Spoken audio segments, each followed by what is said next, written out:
Assalamualaikum warahmatullahi wabarakatuh. Eh, Nama saya Farhana Akmarina dengan NPM 41922200006 dari Prodi Teknik Sipil akan menjelaskan peran dan tanggung jawab para pihak dalam konstruksi. Pihak dalam konstruksi terkait dari pemilik proyek, kontraktor, konsultan, perencana, dan konsultan pengawas, subkontraktor, pemerintah, dan regulator. Pemilik proyek atau owner developer memiliki peran mengadakan tender untuk memilih kontraktor yang akan melaksanakan proyek, menyediakan anggaran, dan membayar kontraktor sesuai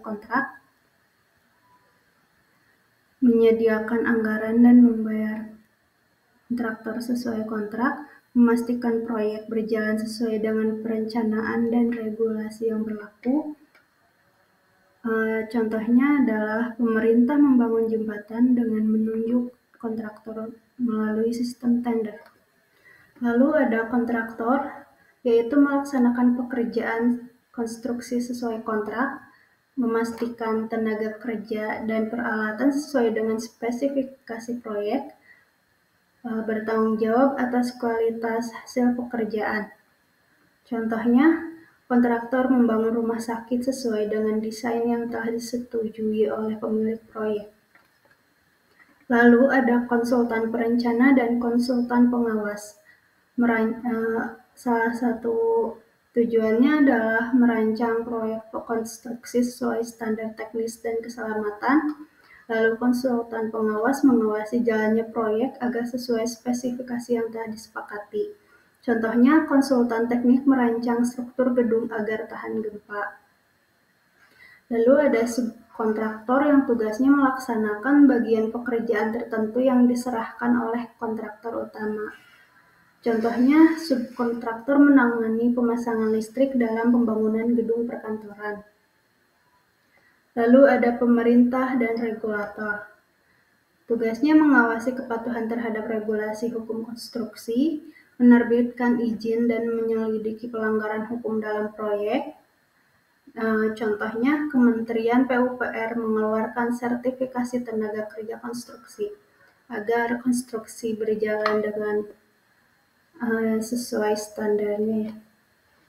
Lalu ada jenis kontrak konstruksi di Indonesia, terdiri dari 4, ada kontrak lamsam, kontrak harga satuan, kontrak design and build, dan kontrak turnkey.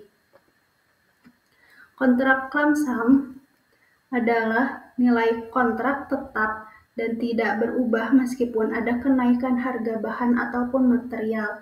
Contohnya, kontrak lamsam di 2019 pada saat dikerjakan di 2023, nilai kontraknya tetap ya, tidak akan ada perubahan. Contohnya, kontrak pembangunan sekolah dengan anggaran tetap 50 miliar. Lalu ada kontrak harga satuan. Pembayarannya berdasarkan volume pekerjaan yang telah selesai. Contohnya adalah pembangunan jalan tol di mana pembayaran dihitung berdasarkan panjang jalan yang telah dikerjakan oleh masing-masing peran ya. Kontrak design and build yaitu kontraktor bertanggung jawab atas perancangan sekaligus pembangunan proyek. Contohnya, pengembangan properti menyerahkan desain dan pembangunan hotel kepada satu kontraktor. Jadi tidak diberikan lagi kepada subkontraktor. Atau kontrak turnkey, kontraktor mengerjakan proyek dari awal hingga siap digunakan oleh pemilik proyek. Contohnya, kontrak pembangunan pabrik di mana kontraktor menyerahkan pabrik yang siap beroperasi. Lalu ada risiko dalam proyek konstruksi dan cara mengatasinya. Ada pula keterlambatan proyek, kegagalan konstruksi atau building collapse, penyimpangan anggaran, cost overrun, dan kesalahan dalam kontrak. Keterlambatan proyek disebabkan oleh cuaca buruk, keterlambatan pasokan material, dan masalah perizinan yang tidak kunjung selesai. Solusinya adalah menggunakan force majeure clause dalam kontrak untuk mengantisipasi kondisi di luar kendali.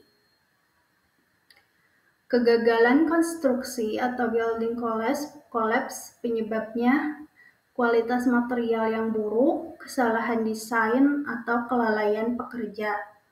Solusinya adalah audit konstruksi secara berkala dan mematuhi standar bangunan. Lalu ada penyimpangan anggaran.